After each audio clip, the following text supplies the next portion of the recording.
कहानी है साधु और चूहा पंचतंत्र की कहानी।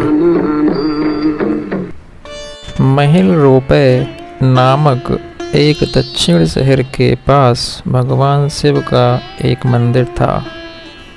वहाँ एक पवित्र ऋषि रहते थे और मंदिर की देखभाल करते थे। वे भिक्षा के लिए शहर में हर रोज जाते थे और भोजन के लिए शाम को वापस आते थे। वे अपनी आवश्यकता से अधिक एकत्र कर लेते थे और बाकी का बर्तन में डालकर गरीब मजदूरों में बांट देते थे, जो मंदिर में सफाई का काम करते थे और उसे सजावट का काम भी करते थे। उसी आश्रम में एक चूहा अपने बिल में रहता था और हर रोज कटोरे में से कुछ न कुछ भोजन चुरा लेता था। जब साधु को यह एहसास हुआ कि एक चूहा भोजन चोरी करता है तो उन्होंने इसे रोकने के लिए सभी तरह की कोशिश की।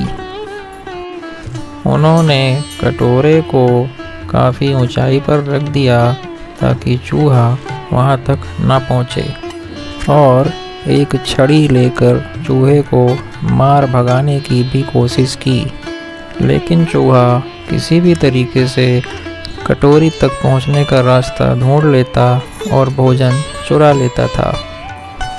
एक दिन एक साधु परिवार मंदिर में यात्रा करने आए थे, लेकिन साधु बाबा का ध्यान तो चूहे को मार भगाने पे था और वह भिक्षुक परिवार से मिल भी नहीं पाए।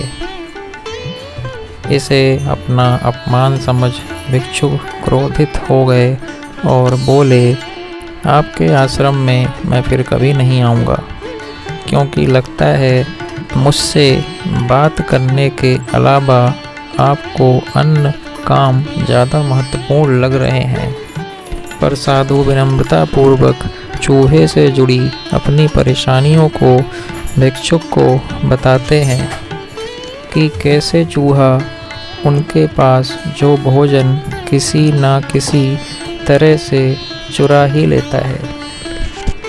यह चूहा किसी भी बिल्ली और बंदर को हरा सकता है।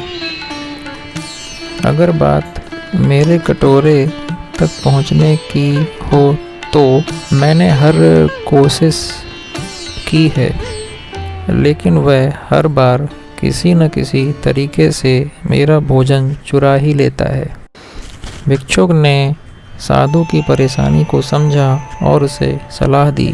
चूहे की इतनी शक्ति, आत्मविश्वास और चंचलता के पीछे अवश्य ही कुछ न कुछ कारण होगा। मुझे यकीन है कि चूहे ने अपने पास बहुत सारा भोजन जमा करके रखा होगा। यही कारण है कि चूहा अपने आप को बड़ा महसूस करता है और इसी से उसे कूदने की शक्ति मिलती है। चूहा जानता है कि उसके पास खाने की कमी नहीं है, इसलिए वह डरता नहीं है। इस प्रकार साधु और भिक्षुक निष्कर्ष निकालते हैं कि अगर वे चूहे के बिल तक पहुंचने में सफल होते हैं तो वह चूहे के भोजन के भंडार तक पहुंचने में सक्षम हो जाएंगे। उन्होंने फैसला किया कि अगली सुबह वह चूहे का पीछा करेंगे और उसके बिल तक पहुंचेंगे।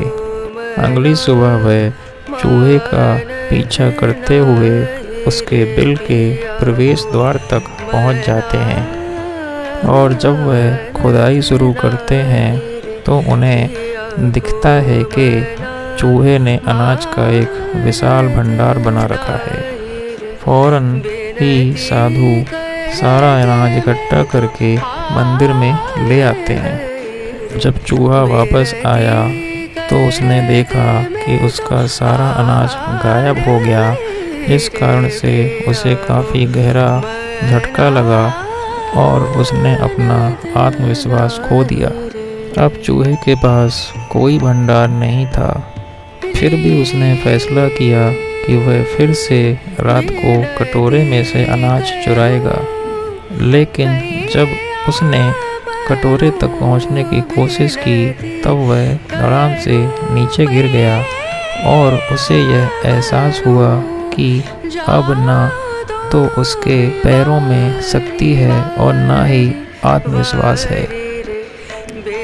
और उसी समय साधु ने डंडे से उसे डराया और इस प्रकार चूहा वहाँ से भागा और मंदिर छोड़कर चला गया, फिर वापस मंदिर में कभी नहीं आया।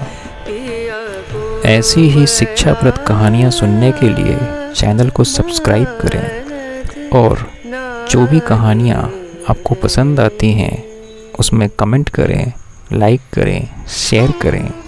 Thank you.